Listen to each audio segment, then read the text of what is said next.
LPU ప్లేస్మెంట్ల రికార్డులు సృష్టిస్తోంది. Final year student 2.5 కోట్ల ప్యాకేజ్ పొందుతున్నారు. 1700 మందికి పైగా ఎల్పియు స్టూడెంట్స్ 10 లక్షల నుంచి 2.5 కోట్ల ప్యాకేజెస్ పొందారు.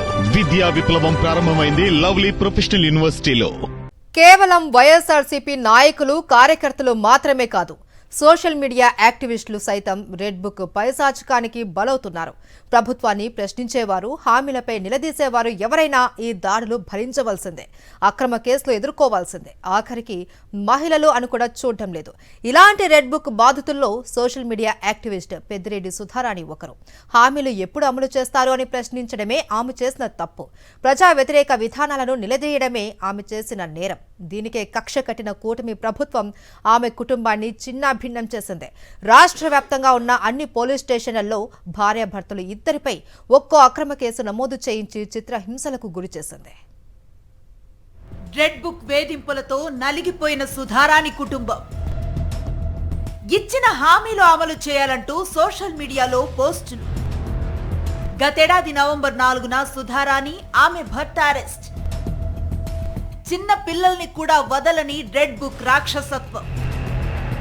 రెడ్ బుక్ కుట్రల కోసం పోలీసు వ్యవస్థను నిర్వీర్యం చేసేశారు.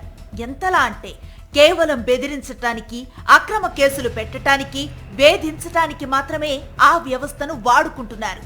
వీళ్లు పెడుతున్న అక్రమ కేసుల విషయంలో కోర్టులు చాలాసార్లు ఆగ్రహాన్ని వ్యక్తం చేశాయి. అయినా మార్పు రాలేదు. ఇలా రెడ్ బుక్ చేతిలో చిత్రహింసలకు గురైన సోషల్ మీడియా యాక్టివిస్టుల్లో పెద్దిరెడ్డి సుధారాణి ఒకరు. ఎవరైతే సోషల్ మీడియాలో ప్రశ్నిస్తున్నారో వారిని లిస్ట్అవుట్ చేసి మరీ చిత్రహింసలకు గురి చేయటం మొదలుపెట్టారు. ఈ వేధింపులతో చిలకలూరిపేట నియోజకవర్గానికి చెందిన పెద్దిరెడ్డి సుధారాణి కుటుంబం నలిగిపోయింది. కూటమి ప్రభుత్వం అధికారంలోకి రాగానే టీడీపీ గూండాల బెదిరింపులతో పెద్దిరెడ్డి సుధారాణి, ఆమె భర్త వెంకట్రెడ్డి తెలంగాణకు వెళ్లి తలదాచుకున్నారు. అయినా పచ్చమూక తరచూ మీ అంతు తేలుస్తామంటూ బెదిరింపులు కొనసాగించింది. ఇదే సమయంలో ఇచ్చిన హామీలు అమలు చేయాలంటూ సుధారాణి సోషల్ మీడియాలో పోస్టులు పెట్టింది.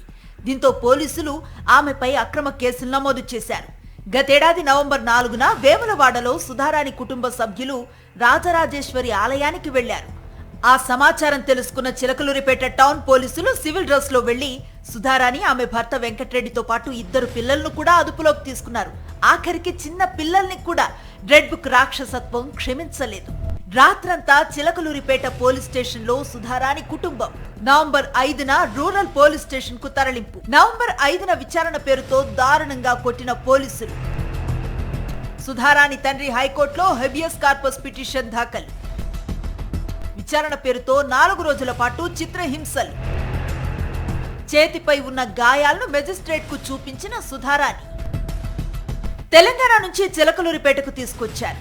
ప్రభుత్వాన్ని ప్రశ్నించింది తానేనని, తన భర్తను, పిల్లలను వదిలేయాలంటూ సుధారాణి ఎంత వేడుకున్నా పోలీసులు మూర్ఖంగా మొత్తం కుటుంబాన్ని చిలకలూరిపేటకు తీసుకువచ్చారు. చిలకలూరిపేట పోలీస్ స్టేషన్లో సుధారాణి కుటుంబాన్ని రాత్రంతా ఉంచారు. సోషల్ మీడియాలో పోస్టులు ఎందుకు పెడుతున్నావంటూ భార్యాభర్తలిద్దరినీ చావబాదారు. 5వ తేదీన రూరల్ పోలీస్ స్టేషన్ కు తరలించారు.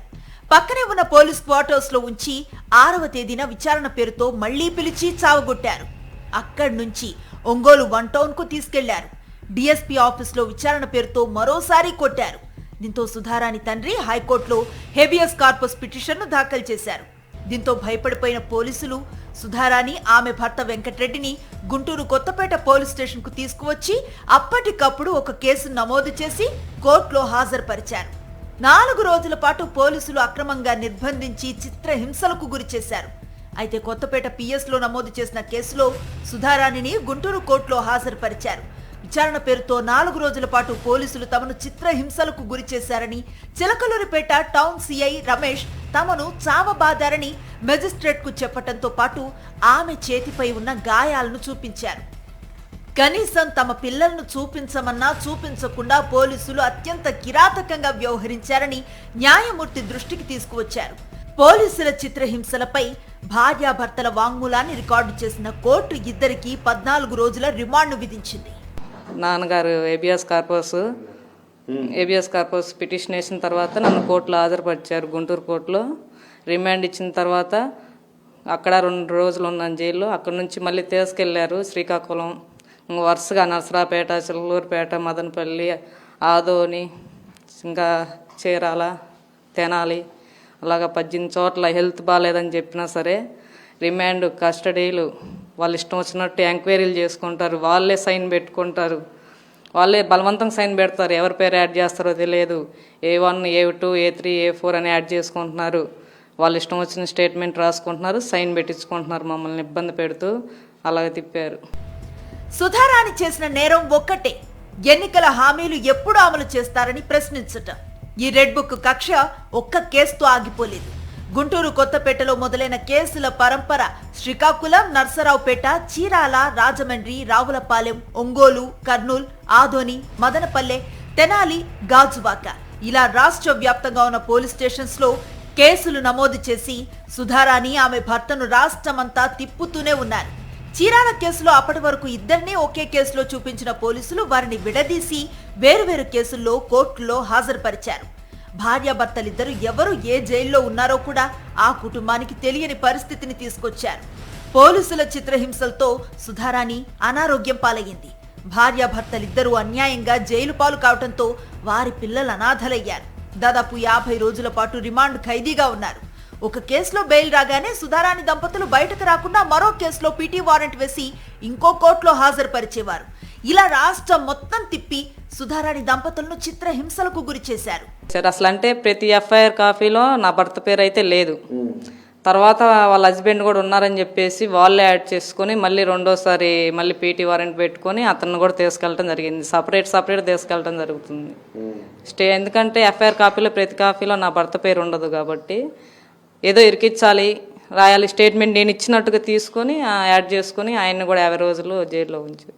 సుధారాణిపై 18 అక్రమ కేసులు నమోదు చేసిన పోలీసులు ఆమె భర్త వెంకటరెడ్డిపై 15 అక్రమ కేసులు పెట్టారు. ఇంతకంటే రాక్షసత్వం ఇంకొకటి ఉంటుందా? రెడ్ బుక్ అనే పిచ్చి కుక్క ఎలా విరుచుకు పడుతుంది అనటానికి ఇంతకన్నా సాక్ష్యాలు కావాలా?